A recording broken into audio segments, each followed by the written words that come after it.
अस्सलामुअलैकुम students of FEI. Mukhtar sir आपके साथ मुखातिब हैं वीवर्स, आइलैंड्स मैटर्स और फैक्ट्री ऑनर्स के टॉपिक नंबर 2 के साथ। तो आज हम बात करेंगे इस टॉपिक में कि एक उम्मीद जगी थी बाद में, जब वीवर्स की जो हालत ख़राब हो रही थी हिंदुस्तान में इंडस्ट्रियलाइजेशन के बाद, बहुत ज़्यादा जो धक्का पहुंचा था इंडियन वीवर्स को, उनके पास काम नहीं था। तो उस हवाले से आगे जाते उनके पास एक उम्मीद जगी थी बाद में कि वो कुछ ऐसे कपड़े बनाने में माहिर थे जो बहुत ज़्यादा कोरस हुआ करते थे, वैरायटी हुआ करती थी, कोर्स चीप हुआ करते थे, सस्ते हुआ करते थे, जो कि लोगों के बजट में आते थे, या लोग जो वो गरीब लोग जो हुआ करते थे वो उनको खरीद पाते थे। तो ऐसे कपड़ों के बनाने के लिए उनके पास जो है लोग थे, वो ये कपड़े बनाते थे और अपनी थोड़ी सी जो है रोजी रोटी उसे चला लेते थे। अच्छा sir, in coarse varieties of clothes बनाने के लिए कुछ खास जगहें थी। There were some specific areas in India which were known for manufacturing this coarse clothes even during this recession time. मैं कह सकता हूँ कि जब हिंदुस्तान में वीविंग का जो वो सिस्टम था वो ख़राब हो रहा था ब्रिटिशर्स की वजह से, लेकिन उस दौर में भी कुछ रीजन्स थे हिंदुस्तान में, जैसे शोलापुर, मदुराई इन साउथ में जो था। इसी के अलावा बहुत सारे और जगह भी थे हिंदुस्तान में जो इन खास वैरायटी ऑफ कोरस क्लॉथ्स को गरीब लोगों के लिए बनाया करते थे, और ये लेट 19th सेंचुरी में ये हुआ करता था। इसके बाद एक और उम्मीद जो महात्मा गांधी की वजह से जगी थी टेक्सटाइल इंडस्ट्रीज के हवाले से, जब गांधी ने जो है खादी को जो है सिंबल ऑफ नेशनलिज्म बनाया था। उसने बहुत ज़्यादा फोर्स किया था, बहुत ज़्यादा फोकस इसके ऊपर किया था कि हिंदुस्तानी जो है, इंडियंस जो है, वो खादी के कपड़े पहने, और वही खादी के कपड़े जो हिंदुस्तानी खुद बनाते हैं। और बाइकआउट हुआ था बहुत सारे उन क्लॉथ्स का। और इसी तरह से अगर आप देख सकते हैं कि इतना ज़्यादा इस टेक्सटाइल और लोगों के हवाले से नेशनल जो है कांग्रेस जो था, वो सोचती थी इंडियन नेशनल कांग्रेस कि उन्होंने बाज़ाब्ता 1931 में जब फ्लैग, इंडियन फ्लैग जो है ट्राई कलर जब वो चूज़ किया गया, उसके बीच में जो है बाज़ाब्ता चरखा एज अ सिंबल रखा गया, ताकि लोगों को एहसास हो जाए और वो हिंदुस्तानी मेड, इंडियन मेड जो है खादी के कपड़े इस्तेमाल कर सके। लेकिन इसके बावजूद भी it is very important to mention here कि इस वीविंग का जो सिस्टम था या टेक्सटाइल इंडस्ट्री का ये जो बुरा दौर था, इसमें हज़ारों लाखों लोगों ने जो है अपनी जो है लाइवलीहुड्स खो दी।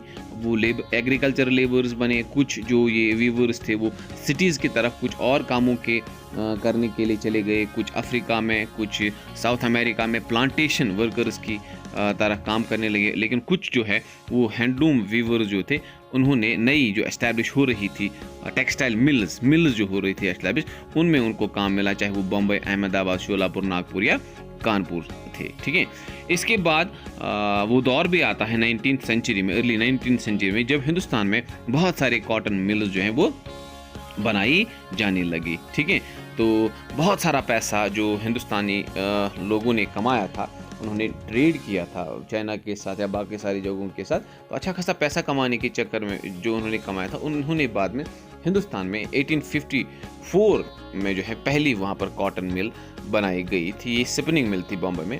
लेकिन बाय 1900 1900 आते आते 20th सेंचुरी आते आते जो है लगभग 84 मिल जो है बॉम्बे में बनाई गई। ये ज़्यादातर पारसी और गुजराती लोग हुआ करते थे जिन्होंने इन मिल्स को बनाया वहाँ पर, क्योंकि उन्होंने अच्छा खासा पैसा कमाया था चाइना के साथ ट्रेड के चक्कर में। अब यहाँ पर ये बात बताना बहुत ज़रूरी है कि वो कौन सा ट्रेड पहले चाइना के साथ करते थे, अफीम का पोपी का, वो वहाँ उसके साथ चाइना के साथ ट्रेड करते थे, जिसकी वजह से उन्होंने अच्छा खासा पैसा कमाया था। और बाद में वो पैसा उन्होंने इन मिल्स में लगाया। अब दूसरी बात, 1861 में अहमदाबाद में पहली मिल बनाई गई, 1862 में कानपुर में पहली मिल बनवाई गई थी। ठीक है सर, अब ये जो ग्रोथ ऑफ कॉटन मिल्स था, इसकी वजह से ज़बरदस्त डिमांड लेबर्स की जो है पड़ने लगी।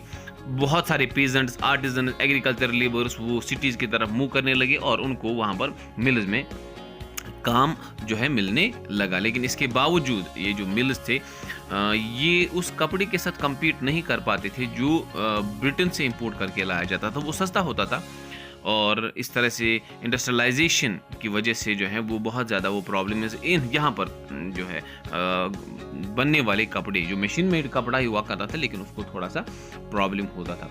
और इवन की जो हैवी ड्यूटीज़ लगाई जाती थी इनके ऊपर, हमारे प्रोडक्ट्स के ऊपर कि हम उनको बेच भी नहीं सकते थे।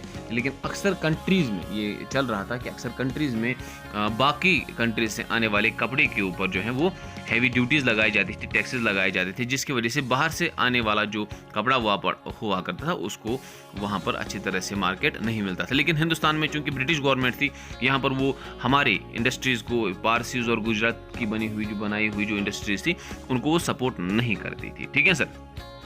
लेकिन सबसे पहला ब्रेक मैं कह सकता हूँ, या खुशकिस्मती से इंडियन टेक्सटाइल इंडस्ट्रीज़ को पहला मौका मिल जाता है कब?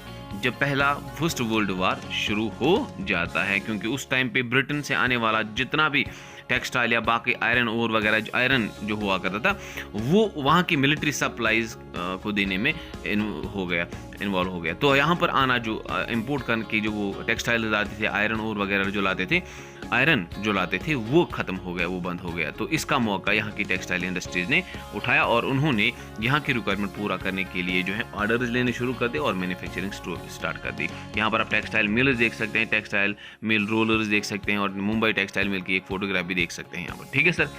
इसके बाद हम बात करेंगे स्टील की, और टीपू सुल्तान का नाम इसमें लेना बहुत ज़रूरी होगा, the sword of Tipu Sultan. इसके ऊपर एक सीरियल भी आता था नेशनल चैनल पे बहुत साल पहले, the sword of Tipu Sultan. उसकी एक वजह थी कि ये जो टीपू सुल्तान की तलवार थी ये बहुत ज़्यादा मशहूर थी, या वो तलवारें जो टीपू सुल्तान की फ़ौज में हुआ करती थी वो बहुत ज़्यादा इंपॉर्टेंस रखती थी, क्योंकि वो एक ख़ास स्टील से तैयार की जाती थी जिसको वुड स्टील कहा जाता है। लेकिन चलते चलते ये भी बताता चलो भाई साहब आपको कि टीपू सुल्तान जो है मैसूर में बादशाह था अप टू 1799। 4 जंगें उसने ब्रिटिशर्स के साथ की, बर्बाद कर दिया उसने ब्रिटिशर्स को। टीपू सुल्तान की तलवार जो है वुड स्टील जिसको कहा जाता था, ये इतनी शार्प हुआ करती थी कि जो दुश्मन का आर्मर हुआ करता था, वो जो उसका जिसकी वजह से वो बचता था तलवार की वार से, ये वो आर्मर जो है उसको चीर फाड़ के रख देता था, उसकी बैंड बजा देता था। एक खास तरीके से ये तलवार तैयार की जाती थी।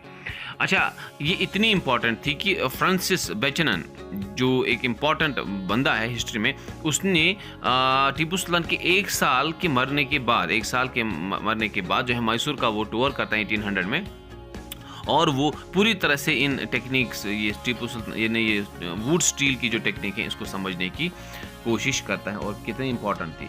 वुड स्टील जो था, यहाँ पर उसने ये भी लिखा था अपने उस रिपोर्ट में कि मैसूर में बहुत सारी फर्नेसेस थी जहाँ पर ये वुड स्टील तैयार किया जाता था। एक खास तरीके से आयरन ओर को चारकोल के साथ मिला के क्ले पॉट्स के अंदर एक खास टेम्परेचर पे स्मेल्ट करके इस वुड स्टील को तैयार किया जाता था, उसने अपने इस रिपोर्ट में लिखा था। अब इसके अलावा इस वुड स्टील को अलग अलग नामों से जाना जाता था। When we look at the India, in Kannada this language it is called उक्कू, in Telugu it is called हुक्कू, तमिल एंड मलयालम जो लैंग्वेजेस हैं उसमें इसको उरुकू कहा जाता है, लेकिन सबका मतलब तो वही निकलता है ना, स्टील। तो इतना इम्पॉर्टेंट था ये वुड स्टील या इंडियन वुड स्टील कि माइकल फेराडे जैसा साइंटिस्ट जो था भाई साहब, जिसने इलेक्ट्रिसिटी और इलेक्ट्रोमैग्नेटिज्म जो है उसने डिस्कवर किया था, उसने 4 साल लगाए property of Indian would steel समझने में, क्योंकि उस टाइम पे ज़्यादातर तलवारों का इस्तेमाल किया जाता था। लेकिन बाद में चूंकि गन्स एंड बाकी सारी चीज़ें इस्तेमाल होने लगी जंगों में, उसकी वजह से तलवारों की अहमियत ख़त्म हो गई। लेकिन माइकल फेराडे ने ये 4 साल इसलिए लगाए क्योंकि उस टाइम पे सबसे ज़्यादा जो है तलवारों का इस्तेमाल जंगों में किया जाता था। लास्ट जो ये पूरी तरह से मिड 19th सेंचुरी में इनका जो वो पूरी तरह से ये तलवारों का सिस्टम ख़त्म हो जाता है। अच्छा सर, अगर हम देखें आयरन एंड स्टील जो इंग्लैंड से आता था, इसने जो है यहाँ के आयरन स्मेल्टर्स को जो है जो आयरन बनाते थे उनको थोड़ा सा तकलीफ दिया। यहाँ पर आप चलते चलते एक तलवार की, इसकी टीपू सुल्तान और उसकी तलवार की फोटोग्राफ भी देख सकते हैं वैसा। अच्छा, इसके बाद यहाँ पर बहुत सारे जगहों पे जो फर्नेसेस हुआ करती थी, फर्नेसेस वो जहाँ पर आयरन और से आयरन हासिल किया जाता है, वुड स्टील बनाने के लिए इसका इस्तेमाल किया जाता है, बहुत सारी जगहों पे हुआ करती थी। तो इसके बाद ये फर्नेस जो हुआ करती थी ये सन ड्राइड ब्रिक्स के बने हुए एक ख़ास उस प्लेटफॉर्म पे तैयार की जाती थी। ज़्यादातर इस फर्नेस में मैन और वुमेन दोनों काम करते थे। वुमेन जो है वो पंपिंग करते थे, ब्लो करते थे वो एयर पंप्स, तो उसकी वजह से चारकोल बर्न हो जाता था और मर्द वहाँ से इस आयरन स्मेल्टिंग को या आयरन को बाद में अलग अलग शेप्स में तब्दील कर देते थे। अच्छा, आयरन स्मेल्टिंग जो था, ये फर्नेस जो था, ये चार जो है कॉलोनियल गवर्नमेंट के आने के बाद या उन्होंने जो न्यू लाज, फॉरेस्ट लाज बनाए, उसकी वजह से आयरन स्मेल्टिंग फर्नेसेस का काम करना मुश्किल में पड़ गया, क्योंकि स्मेल्टिंग के लिए जो लकड़ी वो काट के लाते थे वो जंगलों से लाते थे। लेकिन बाद में फॉरेस्ट लाज के आने के बाद जब ब्रिटिशर्स ने फॉरेस्ट्स को रिजर्व्ड फॉरेस्ट्स, प्रोटेक्टेड फॉरेस्ट्स और अनक्लास्ड फॉरेस्ट में तब्दील कर दिया, उसकी वजह से लकड़ी मिलना मुश्किल हो गया और उसकी वजह से ये फर्नेसेस बहुत हद तक बंद हो गई। लाखों लोग जो इस आयरन स्मेल्टिंग के साथ जुड़े हुए थे, उनकी लाइवलीहुड के लाले पड़ गए, उनको लकड़ी नहीं मिल रही थी फर्नेसेस के लिए, जिसकी वजह से उनकी जो है रोजी रोटी छिन गई। ठीक है सर। और लेट 19th सेंचुरी में हमें ये भी बताएं कि बहुत बड़े पैमाने पे जो है ब्रिटिशर्स इंग्लैंड से जो है इंपोर्ट करके लाते थे आयरन एंड स्टील, और यहाँ पर उन्होंने आयरन एंड स्मेल्टिंग को, आयरन एंड स्टील मैन्युफैक्चरिंग को जो है इनडायरेक्टली बंद करवा दिया था, क्योंकि लकड़ी नहीं मिल रही थी, मामला खत्म। तो इन आयरन जो ये आयरन एंड स्टील आते थे, इनकी वजह से जो है बाद में इनसे चीज़ें बनाई जाती थी, मैन्युफैक्चरिंग का यूटेंसिल्स या इम्प्लीमेंट्स तैयार किए जाते थे, और वो इंपोर्ट कर किया हुआ, इंग्लैंड से लाया हुआ जो ये आयरन एंड स्टील होता था वो सस्ता होता था यहाँ के यहाँ के आयरन एंड स्टील के कंपैरिजन में, जिसकी वजह से जो है लोकल स्मेल्टर्स या लोकल जो ये आयरन स्मेल्टर्स हुआ करते थे, उन्होंने भी इसी इम्पोर्टेड आयरन एंड स्टील की का ही इस्तेमाल करके यूटेंसिल्स बनाने शुरू कर दिए। इसके बाद हिंदुस्तान में कब आयरन एंड स्टील इंडस्ट्रीज़ की शुरुआत हो जाती है? इसकी शुरुआत हो जाते हैं 1904 में, जहाँ पर अमेरिकन जियोलॉजिस्ट जिसका नाम था चार्ल्स वेल्ड और दराबजी टाटा जो था, इन्होंने दोनों ने मिलके जो है बहुत सफ़र किया हिंदुस्तान को और अलग अलग जगहों पे गए। अल्टीमेटली वो छत्तीसगढ़ के रजेरिया हिल्स पे चले जाते हैं और वहाँ पर एक कम्युनिटी है अगेरिया कम्युनिटी वहाँ पर रहती है, इनहेबिटेंट्स है वहाँ के। उन्होंने इनको एक खास जगह का पता दिया इन राजेरिया हिल्स के बारे में, जहाँ पर उनको सबसे दुनिया का फाइनेस्ट आयरन ओर मिल जाता है। लेकिन चूंकि इलाका द ड्राई था, यहाँ पर पानी अवेलेबल नहीं था, so it was not possible for the Dorabji Tata to establish a steel factory over there. तो उसके बाद कुछ सालों के बाद उन्होंने सुबर्णरेखा जो रिवर है, थोड़ा सा उससे नीचे पड़ता है, बहुत नीचे पड़ता है, उसका उसके बैंक के ऊपर उन्होंने जंगल काट के वहाँ पर एक इंडस्ट्रियल टाउन एस्टैब्लिश किया, जिसको बाद में जमशेदपुर नाम दिया गया। और जमशेदजी टाटा जो थे वो दरोबजी टाटा के फादर थे, उसके नाम पे इसको रखा गया। तो ये बनवाया गया ये इंडस्ट्रियल टाउन, और ये TISCO Tata iron and steel जो कंपनी है वो तैयार की गई, और 1912 आते आते जो है इसने जो है प्रोडक्शन भी स्टार्ट कर ली थी। लेकिन पहले बहुत प्रॉब्लम्स इसको देखनी पड़ी, क्योंकि कॉलोनियल गवर्नमेंट थी, बहुत ज़्यादा आयरन एंड स्टील इंपोर्ट किया जाता था, इसको पहले बहुत ज़्यादा जो है ऑर्डर्स नहीं मिलते थे। लेकिन 19th सेंचुरी में जो ही आगे जाके मैन्युफैक्चरिंग, ये जो लेट 19th सेंचुरी में इसको मौका मिल जाता है, और अल्टीमेटली इस Tata iron and steel company को पहला ब्रेक मिल जाता है, किसके हवाले से? जब फर्स्ट वर्ल्ड वार शुरू हो जाता है। तो फर्स्ट वर्ल्ड वार के दौरान Tata iron and steel industry को बहुत ज़्यादा डिमांड मिलती है, बहुत ज़्यादा ऑर्डर्स मिलते हैं। ब्रिटिश गवर्नमेंट क्योंकि हिंदुस्तान में अपनी रिक्वायरमेंट आयरन एंड स्टील की पूरी नहीं कर पाती थी, उस आयरन एंड स्टील से जो वो इंपोर्ट करके लाते थे ब्रिटेन से, क्योंकि उस टाइम पे फर्स्ट वर्ल्ड वार के दौरान जो आयरन एंड स्टील ब्रिटेन में थी वो वहाँ की रिक्वायरमेंट को पूरी करने में लग गई। सो इतना ज़्यादा मौका मिला Tata iron and steel company को इस टाइम पे कि बाय 1919 कॉलोनियल गवर्नमेंट जो है 90% अपनी आयरन एंड स्टील की जो रिक्वायरमेंट है भाई साहब वो टिस्को से पूरी कर पाता था। सब कुछ यहाँ पर जो है कॉटन टेक्सटाइल इंडस्ट्री को भी फर्स्ट वर्ल्ड वार में मौका मिल जाता है, Tata iron and steel industry को भी इसमें मौका मिल जाता है। और first world war was the first break which played important role as far as the developing of these textile as well as the iron and steel industries concerned, particularly the TISCO, क्योंकि एक ही industry iron and steel industry हुआ करती थी उस time पे यहाँ पर, जो इंडियन की हुआ करती थी, दैट वाज टिस्को। अच्छा, बाद में ब्रिटिश गवर्नमेंट ने इस टिस्को को और बाकी सारी टेक्सटाइल इंडस्ट्रीज को फर्स्ट वर्ल्ड वार खत्म होने के बाद जो है दबाने की कोशिश की, लेकिन पूरी तरह से वो दबा नहीं पाए। ठीक है सर, लेकिन ये कहना है कि थोड़ा सा डिमांड कम हो गया था। So this was all about this part number 2 of this very topic. यहाँ पर आप देख सकते हैं छत्तीसगढ़ कहाँ पर है, और रजेरिया हिल्स छत्तीसगढ़, और यहाँ पर आप देख सकते हैं दरोबजी टाटा की फोटोग्राफ। ओके, और नीचे ये इंडस्ट्रियल टाउन जिसकी हम बात करते हैं जमशेदपुर, ये यहाँ पर दिखाया गया है। ठीक है, सो उम्मीद है कि आपको ये वीडियो समझ में आया होगा। इसको आप रिपीट करके देख सकते हैं। अगले वीडियो तक के लिए आप इजाज़त दीजिए। अल्लाह हाफिज़।